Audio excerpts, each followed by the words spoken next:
सन 2002 के गुजरात दंगा मामले में नरेंद्र मोदी को एसआईटी की क्लीन चिट के खिलाफ ज़किया जाफरी की याचिका पर उच्चतम न्यायालय में एसआईटी की ओर से पेश हुए वरिष्ठ अधिवक्ता मुकुल रोहतगी ने कहा कि अगर ये अदालत आगे की जांच की अनुमति देती है तो यह अभियुक्तों के संवैधानिक अधिकारों का हनन होगा।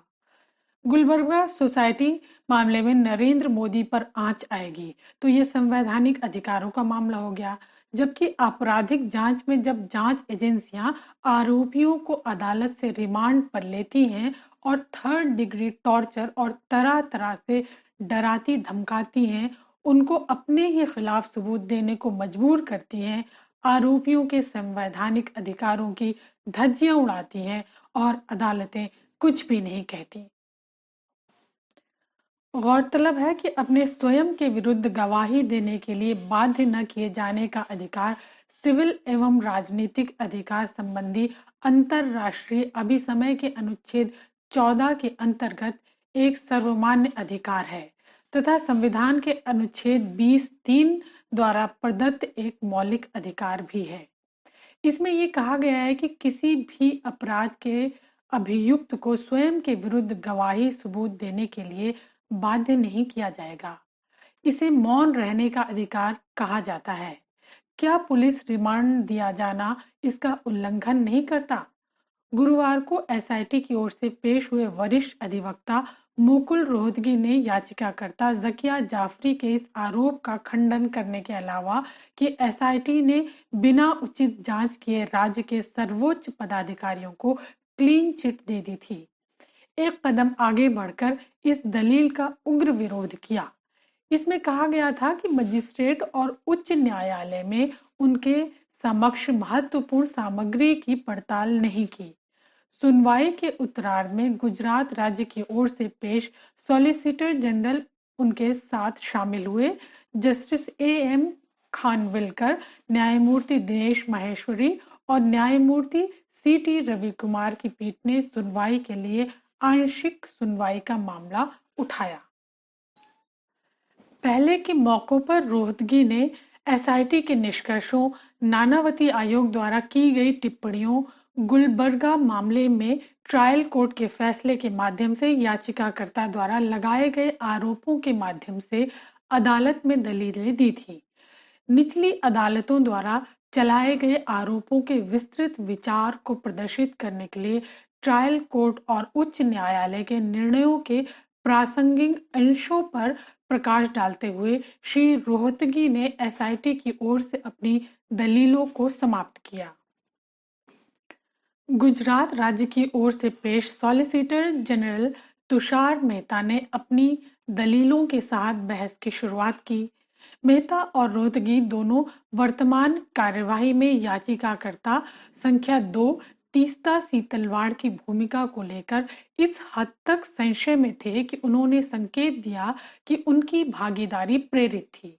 रोहतगी ने गुलमर्ग में दंगों से संबंधित ट्रायल कोर्ट के फैसले को दोहराया, जिसमें स्पष्ट रूप से पाया गया था कि साजिश स्थापित करने के लिए कोई सामग्री नहीं थी। रोहतगी ने कहा कि अपराध 2002 से चल रहा है, पूरी शिकायत अफवाह है, आरोपी मर गए, गवाह चले गए, कब तक पॉट को उबालते रहोगे और उन्होंने 4.5 साल तक कुछ क्यों नहीं किया।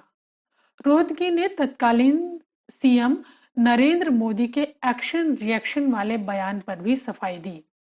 उन्होंने कहा कि मोदी ने कहा था कि ना क्रिया हो ना प्रतिक्रिया हो, यानी कोई कार्यवाही नहीं होनी चाहिए और कोई प्रतिक्रिया नहीं होनी चाहिए। मामले की सुनवाई अगले हफ्ते जारी रहेगी। गुजरात सरकार की ओर से पेश हुए सॉलिसिटर जनरल तुषार मेहता ने कहा कि याचिकाकर्ता की बड़ी साजिश है। हमें उस विधवा से कुछ भी नहीं, वो अपनों को खो चुकी है, लेकिन एक विधवा के आंसुओं के शोषण की भी एक सीमा होती है। तीस्ता सीतलवाड़ ने कुछ गवाहों को पढ़ाया, लिखाया और बयान के लिए तैयार किया। उन्होंने एक्टिविस्ट तीस्ता सीतलवाड़ के एनजीओ पर भी सवाल उठाए और पैसों के गबन का आरोप लगाया।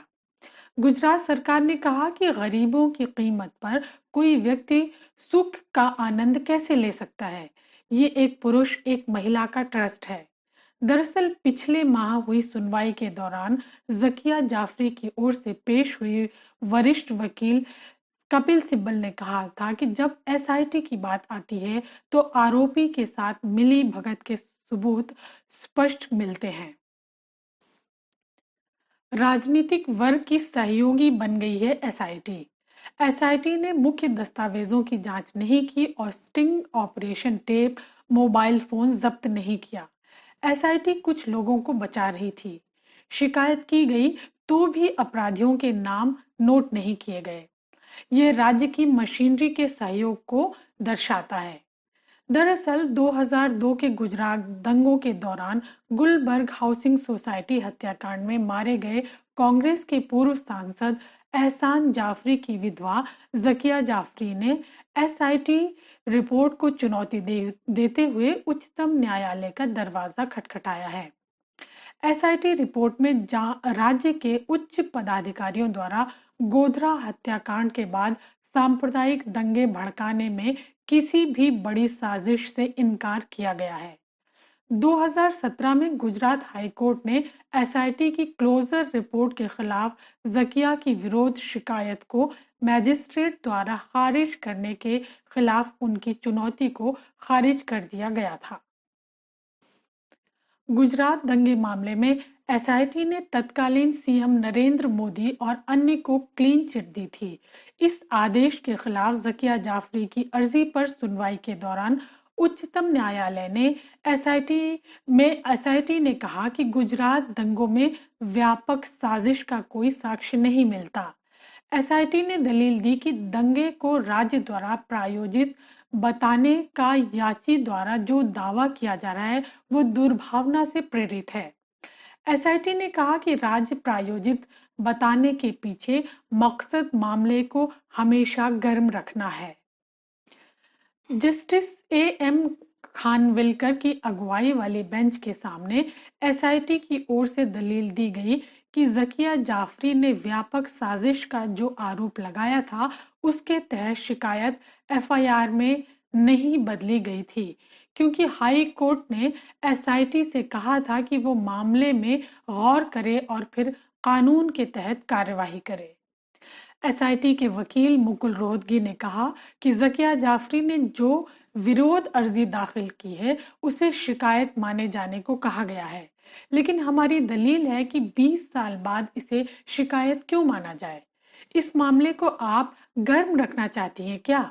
ये सब दुर्भावनापूर्ण संकेत है।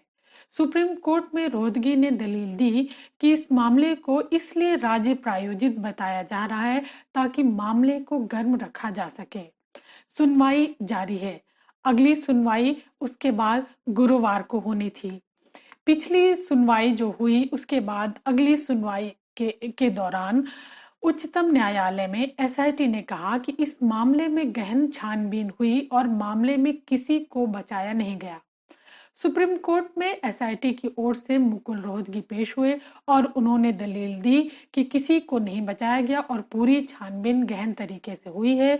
छानबीन पूरी दक्षता से की गई है। दंगे के दौरान मारे गए एहसान जाफरी की पत्नी का आरोप है कि इस मामले में व्यापक साजिश रची गई थी।